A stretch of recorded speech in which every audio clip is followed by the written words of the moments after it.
सबको सादर सप्रेम नमस्ते जी। कर्म फल व्यवस्था पर यह हमारी छठी चर्चा है। पांचवी चर्चा में हम बात कर रहे थे कि कौन से कर्म फल देने वाले होते हैं। तो हमने कहा था कि जो क्लेश युक्त कर्म हैं वो फल देने वाले होते हैं और जो क्लेशों से रहित जो कर्म हैं वो फल नहीं देते, अर्थात वो सांसारिक फल नहीं देते, वो मुक्ति के फल की तरफ हमें ले जाते हैं। अब किसी ने पूछा जी ये क्लेश क्या होते हैं, तो उनके सब के लिए क्लेशों को महर्षि पतंजलि ने 5 कैटेगरी में बांटा और एक सूत्र बनाया, अविद्या, अस्मिता, राग, द्वेष, अभिनिवेश, 5 क्लेश।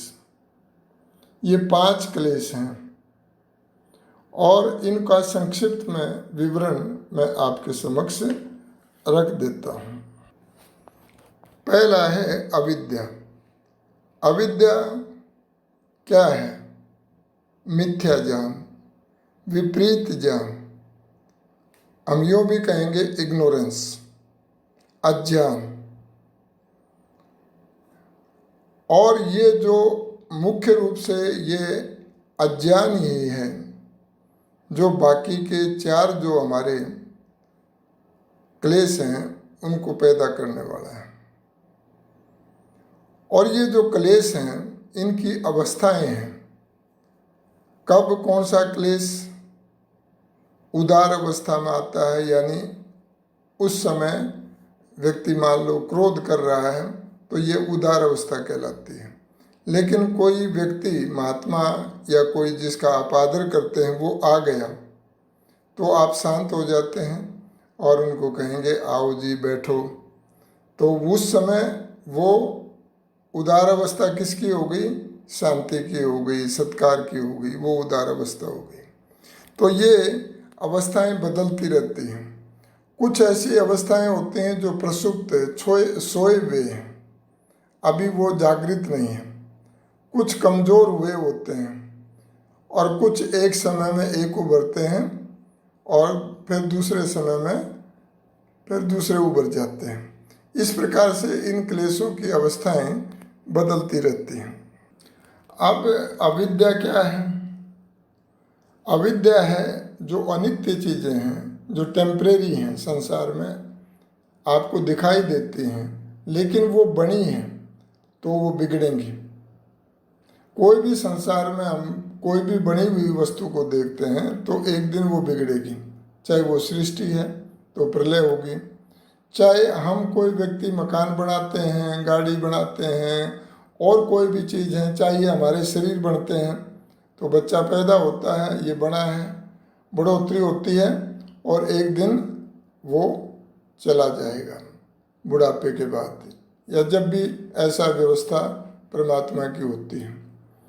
तो ये अनित्य चीज़ों को व्यक्ति नित्य समझ लेता है कि ये हमेशा रहेंगे, और जो चीज़ें हमेशा रहने वाली नहीं हैं वो हमें स्थायी सुख नहीं दे सकती, ये ध्यान में रखना है। इसी प्रकार कोई चीज़ अपवित्र है उनको हम पवित्र मान बैठते हैं। जैसे ये हमारा शरीर स्वयं, ये ऊपर त्वचा है, स्किन है, इसके कारण से ये सुंदर सा दिखाई देता है, लेकिन वास्तव में क्या सुंदर है अगर स्किन उतार दी जाए तो? अपवित्र है, गंध भरा पड़ा है पसीने का, दूसरा हर प्रकार का, हर व्यक्ति समझता है। 15 मिनट हाथ न धो और फिर दोबारा कुछ काम करो तो भी हाथ धोना पड़ता है। क्यों कहते हैं कि खाने से पहले हाथ धो लो? क्योंकि वो फिर गंदे हो जाते हैं। तो गंदगी हर समय निकल रही होती है, लेकिन इस अपवित्र शरीर को व्यक्ति बहुत पवित्र समझता है, विशेष तौर पर युवावस्था में। एक प्रकार का आकर्षण और तो ये भी दुख का कारण बनता है। इसी प्रकार जो दुखदायी चीज़ें हैं, जैसे आपका वासनाएं, उनमें व्यक्ति सुख देखता है लेकिन बाद में दुख मिलता है। इसी प्रकार से व्यक्ति शराब आदि दूसरे जो हैं उन चीज़ों में सुख देखता है लेकिन बाद में दुख मिलता है। तो ऐसे दुखों में वो सुख देखता है। इसी प्रकार जो ये हमारा शरीर है जो नष्ट होने वाला है, इसको वो स्वयं समझता है कि मैं ये हूँ, मैं शरीर हूँ, जबकि मैं शरीर नहीं हूँ। मैं तो इसके अंदर रहने वाला एक आत्मा हूँ। शरीर तो मेरा एक उपकरण है। तो ये हमारे उपकरण मात्रा यदि हम समझ के चलेंगे, ये उपकरण है, साधन है, इस शरीर को ठीक रखना है, ईश्वर का दिया हुआ है, तो ठीक रहेगा। और अगर इसको हमने स्वयं मान लिया तो मैं इसकी देख रेख में लगा रहूँगा। आज पूरे संसार में इसी प्रकार का क्रम चल रहा है और इसलिए व्यक्ति तनाव में है, इसलिए व्यक्ति बीमारियों से ग्रसित है और इस शरीर के लिए क्या करना चाहिए वो करता नहीं है। इस जैसे हमारी कार होती है तो कार की सफाई हम करेंगे, अंदर से बाहर से साफ रखते हैं, मकान की सफाई करते हैं, तो क्या इस शरीर की सफाई करते हैं? क्योंकि साधन की सफाई करनी होती है। ये जीवात्मा की गाड़ी है, ऐसा समझना चाहिए। और जीवात्मा जो इसको चलाने वाला है उसकी क्या भूख है, उसकी तरफ किसी का ध्यान नहीं है। और जब उसकी भूख का ध्यान नहीं है तो शरीर तो सब सुख नहीं देगा, शरीर तो रोगी होगा। शरीर में तो बहुत सारी व्याधियाँ भी आ सकती हैं, बहुत सारे तनाव से ग्रसित हो जाएगा। और इन सब का समाधान अगर कहीं है तो वो ईश्वर के सानिध्य में है, वो योग में है और वास्तविक योग को हमें समझना होगा। तो इस प्रकार से ये एक अविद्या रूपी क्लेश है। दूसरा क्लेश इसमें आता है अस्मिता क्लेश।